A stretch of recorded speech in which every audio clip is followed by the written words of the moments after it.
Cara, o torcedor de São Paulo, de fato, eu acho que nesse calvário ele tem seu momento mais desafiador, porque é o pior time do São Paulo, de todos os últimos. Tem a situação que o Trajano descreveu de uma inacreditável incidência de lesões, que eu já não acho.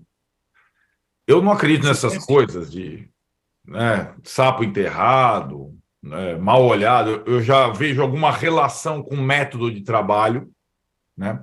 Agora, o Trajano citou, chegou o ponto que no mesmo jogo sai um jogador contundido de uma posição, entra outro e tem que sair de novo por substituição. Mais que isso, Trajano, o reserva que não jogou contra o Botafogo porque o São Paulo teria que pagar R$ 1 milhão, o Edson, se machucou sozinho treinando aqui.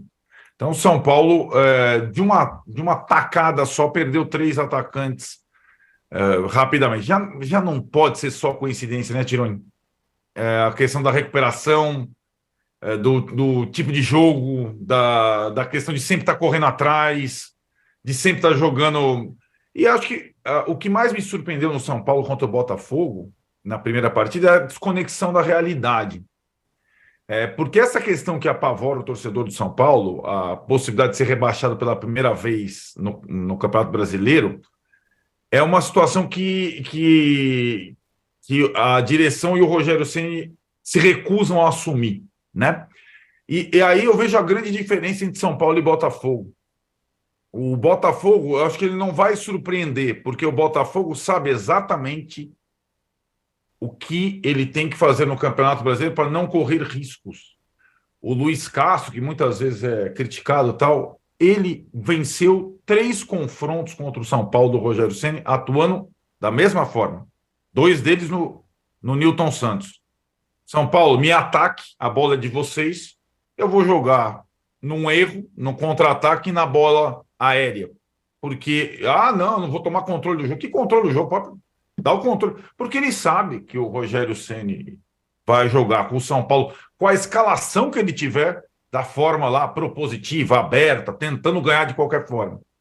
E o resultado, a gente está falando de resultados, o resultado para o São Paulo era muito importante na primeira rodada. E o empate era um resultado considerável pela missão que o São Paulo tem na temporada. Mais ou menos como o Inter fez em Fortaleza. Foi o único empate contra o Fortaleza. O Inter saiu na frente. Quando o Fortaleza empatou, o Mano, que tem esse pragmatismo nas veias, ele abraçou o empate. Mas o São Paulo sem abraçar empate nunca conseguiu, né? Só abraça empate dentro de casa, quando precisa vencer. Abraça por incompetência. Fora de casa é essa coisa. E o São Paulo caiu na armadilha de novo, e perdeu de novo para o Botafogo do Luiz Castro. Essa é a grande diferença. O Botafogo sabe exatamente os seus limites. O São Paulo finge estar na década de gloriosa de títulos. O São Paulo não tem time para buscar nada além desse campeonato do que a permanência na primeira divisão. Ainda mais com o time definhando a cada rodada.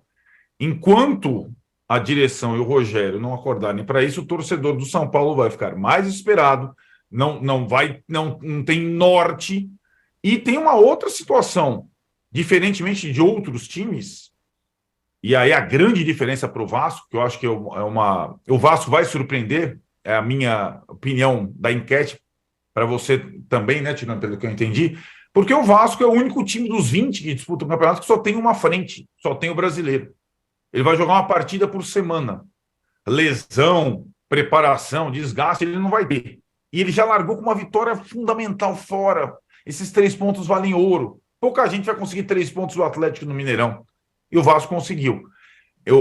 Então, os concorrentes do São Paulo, o Vasco já não é concorrente do São Paulo, na minha opinião. Os concorrentes do São Paulo são Curitiba, Goiás, Cuiabá, Botafogo era o confronto direto, mas o São Paulo, do Rogério, vive numa outra galáxia, não sei nem explicar qual é.